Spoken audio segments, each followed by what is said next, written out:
Takže, milé dámy, vážení páni, dovolte mi, aby som vás v krátkosti oboznámila s badateľskými aktivitami, ktoré pripravujeme v rámci dvoch medzinárodných projektov, do ktorých je zapojená naša univerzita Pavla Jozefa Šafárika v Košiciach. Jedná sa o projekty Establish a projekt Sales. Obidva sú v rámci 7. rámcového projektu. A do týchto projektov sú zapojené vlastne všetky prírodovedné predmety na našej univerzite. Čo sa týka mojej prezentácie, rada by som vám prezentovala niektoré badateľské aktivity, ktoré sme pripravili alebo transformovali na základe pripravených materiálov našich zahraničných partnerov. Tieto badateľské aktivity sme postupne začleňovali do škôl, overovali. Potom sme pripravovali k tomu učiteľov, ktorí sa naučili pracovať s tými badateľskými aktivitami a v závere sme čiastočne vyhodnocovali efektívnosť výučby prostredníctvom badateľských aktivít.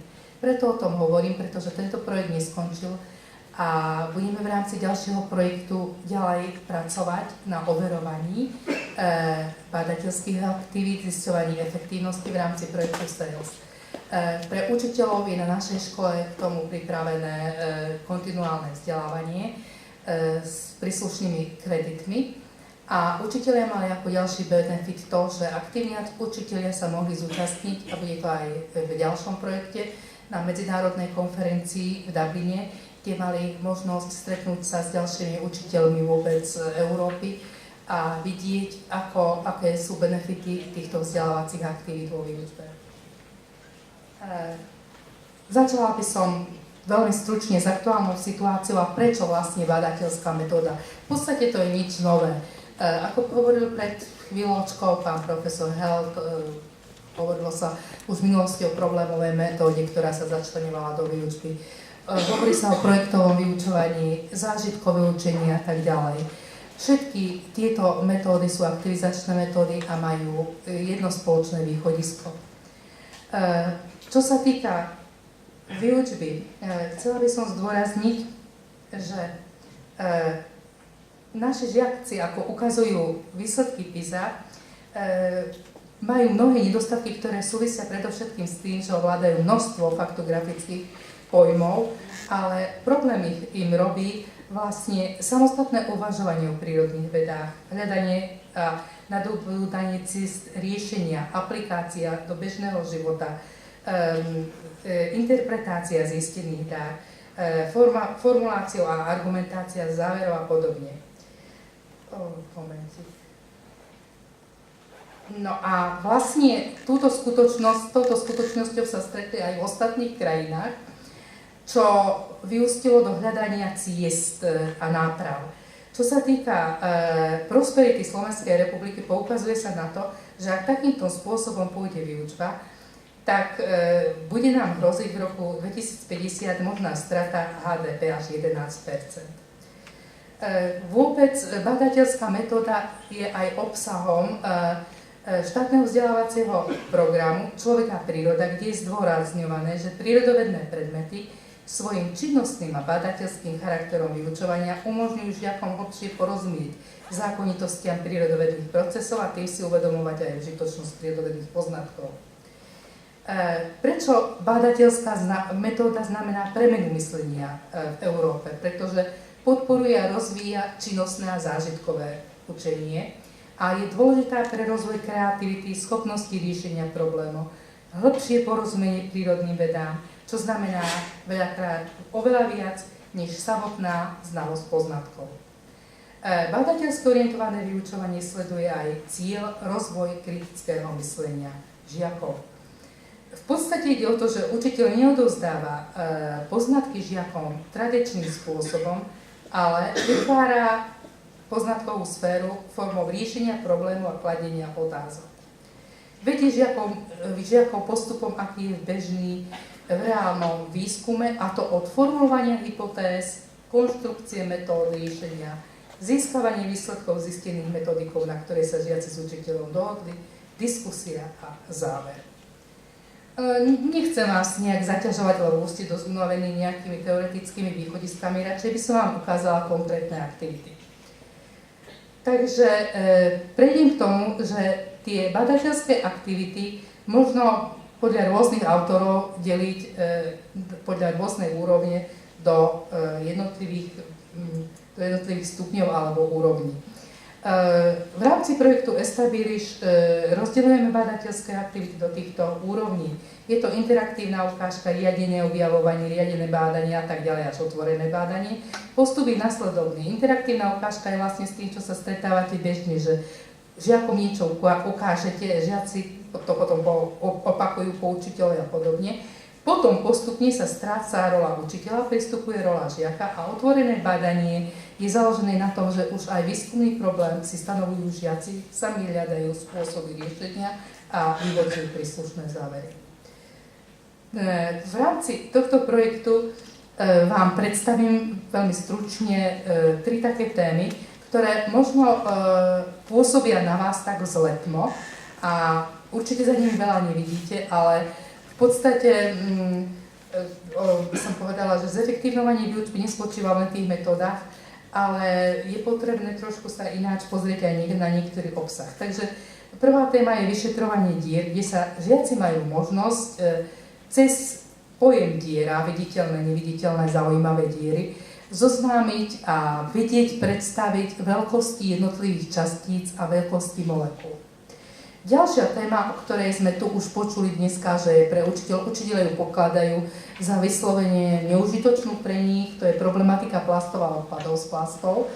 A tu by som sa chcela trošku aj pozastaviť pri tom, takisto to súvisí aj s ďalšou témou prostriedky pre hygienu a čistenie, že možno, že aj tie odpovede na ten dotazník súviseli s tým, že učitelia nemali k dispozícii také množstvo vhodného materiálu, ktorý by využili pri výučbe týchto tém, lebo naozaj tieto témy sú veľmi obťažné.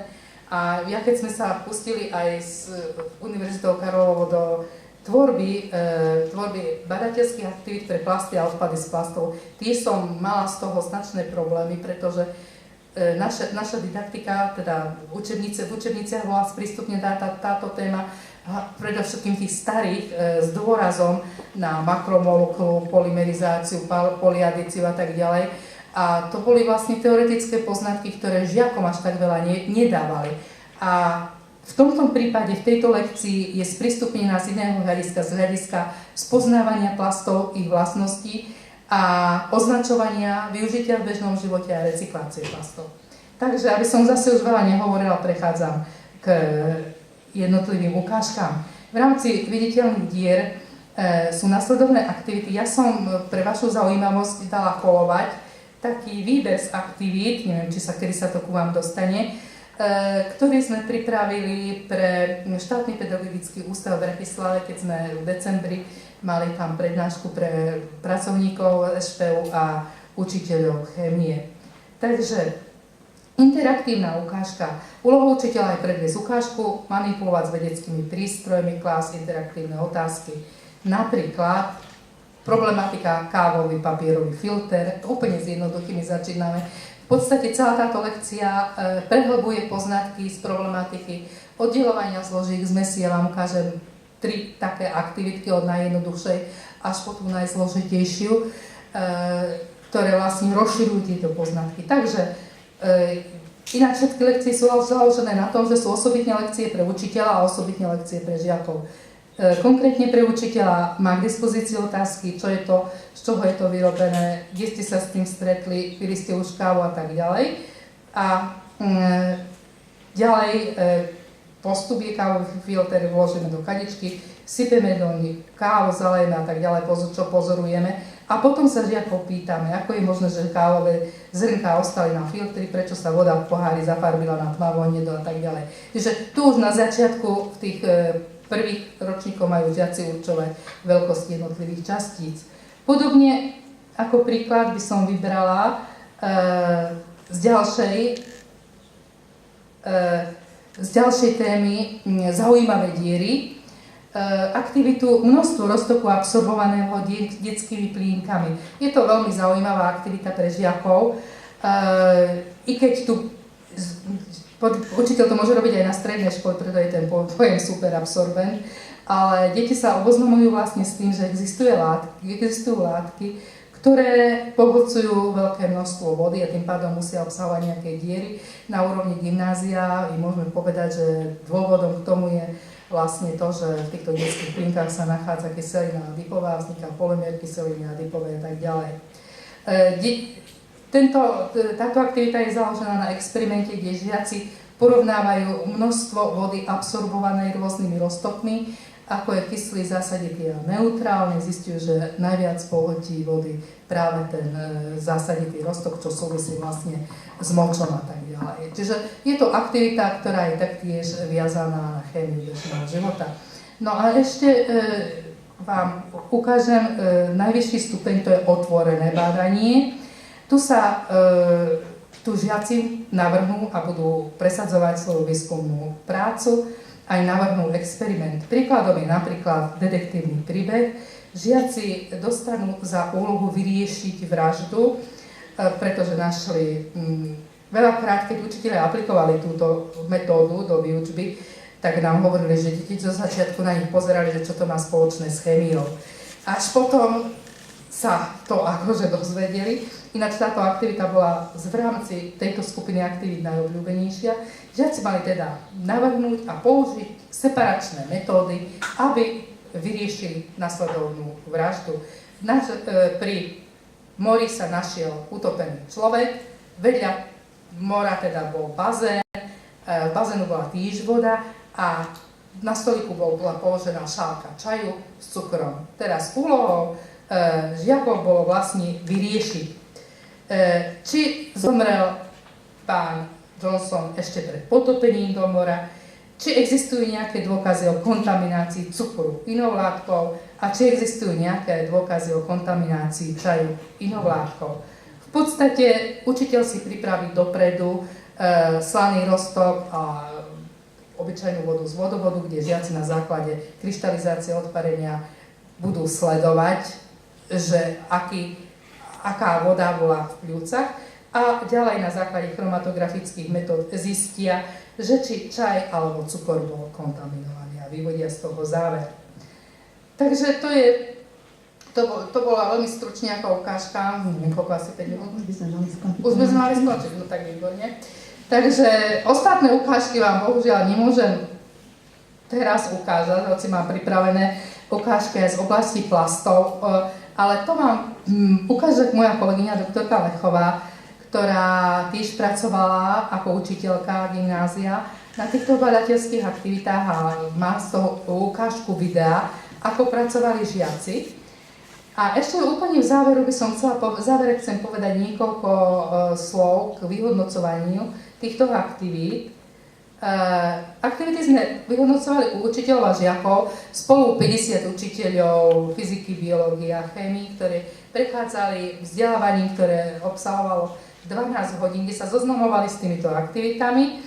A tu sú ich názory, ktoré boli aj kladné a niečo aj záporné. Kladné v tom zmysle, že áno, aktivity sa im veľmi páčia, že ak bude schopný získavať, aplikovať vedomosti v každodennom živote, bude schopný pracovať v skupinách a pomáhať iných. Čo sa týka ich tých nedostatkov, poukazovali znova, to je dlhotrvajúci problém, a to nízka časová dotácia, že v podstate tie aktivity zaberajú pomerne veľký čas a to bol ten najväčší problém. A ešte poukazovali aj na to, že je potrebné aplikovať vo viacerých predmetoch naraz uvedené badateľské aktivity. Ja by som chcela to ešte podotknúť a zdôrazniť. Sme robili takú zahraničnú rešeršu, že aj v zahraničí sa stretli s tým problémom, že tieto aktivity sú pomerne dlhodobé a že čo majú robiť. Tam je vlastný dôraz skladený na to, že sa doporučuje i napriek tomu zredukovať niektoré učivo. To presne citujem, čo je tam napísané. Neučiť za každú cenu všetko, pretože tento spôsob výučby v podstate nie je možné nahradiť tradičným spôsobom výučby a za sebou má možnosť porozumenia učiva, ísť do hĺbky učiva, porozumenie úloh a podobne. Záver z toho by som chcela povedať je si taký, že áno, základ má byť v tradičnej výučbe, ale táto má byť kombinovaná s využitím mnohých metód a tak ďalej. O tom by sa, samozrejme, tu nie je na to veľký priestor, aby som o tom mohla rozprávať. Možno má väčší priestor, poukážu tie aktivity, ku ktorým sa dostanete. Ďakujem. A ešte v závere by som chcela povedať, že Prírodovedecká fakulta na budúci rok, teda toho roku 2013, v júli organizuje medzinárodnú konferenciu Science on Hands a bude tam aj sekcia pre učiteľov chémie. Predpokladáme asi 200-300 zahraničných partnerov. Jedná sa o všetky prírodné vedy. A pre učiteľov by to mal byť prínos z toho hľadiska, že budú tam stánky, kde učiteľia budú môcť vidieť niektoré výučbové pomôcky, hej, budú tam prezentovať sa aj počítačom podporované experimenty, aj pomôcky z kvantu a podobne. Ďakujem veľmi pekne pani docentke. No a videli ste sami, že našim najväčším nepriateľom je čas, lebo príspevkov bolo veľa, ťažko sa to stoplo, alebo bolo zaujímavé. Takže trošičku sme posunutí, ale myslím, že to až tak veľmi nevadí. Tak o tej 15.00 naozaj začneme, čiže teraz 15-minútová prestávka, keby sa darilo, že aj o 5 minút 3, aby sme to dokázali. A kto potrebuje potvrdenie o tom, že tu bol, tak vám kolegyne vypíšu. No, už máme pripravené, treba si zobrať program a tam vám dajú pečiatku, podpis. Takže nech sa páči na prestávku, stretávame sa o 15.00. Začíname o 15.00.